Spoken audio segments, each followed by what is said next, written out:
আমরা তৈরি করতে দেবো না। মদকে আমরা কঠোর হস্তে দমন করবো। আপনাদেরকে কিন্তু আরো শৃঙ্খলা রাখতে হবে।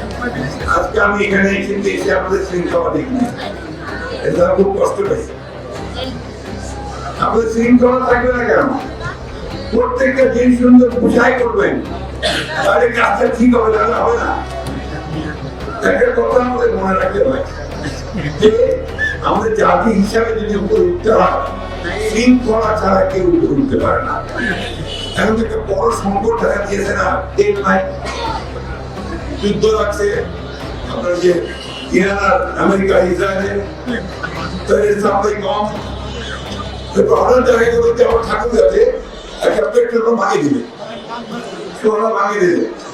কেন? যে মাকে কি করছে, কিংবা চায়না না কিনতে, তো ভাই তুমি পাম্পকে পারো না কেন? অভিযোগ থাকে যারা দায়িত্বশীল তাদেরকে বলো, পাম্প আমরা করে মদ আমরা তৈরি করতে দেবো না। মদকে আমরা কঠোর হস্তে দমন করবো। এটা সবাই সাবধান থাকবেন, কোনো গায়ের জোরে আইনের বাইরে গিয়ে কোনো কাজ করবেন না, এটা আমরা হতে দেবো না। এটা মাথায় রাখবেন, আইন কেন আইনে চলবেন। আমার বয়স হয়ে গেছে, অনেকদিন ধরে দেখতেছেন আমাকে আপনি মুখে বসে আছেন, আসিতেই যে এত কষ্ট করে তো আসি যাই সব দায়িত্ব করে কেন যে আমরা রাষ্ট্রবিদ্যা দিয়ে যেতে সবটাকে আমরা এগোতে চাই। তবে সবকিছুর নিয়ম আছে, 3 দিন 4 দিন সব 7 দিন যাবে, সব কিছু চাই বাকি পাই যাবে, জান দিয়ে হবে সময়টা দিবেন, ধৈর্য রাখবেন।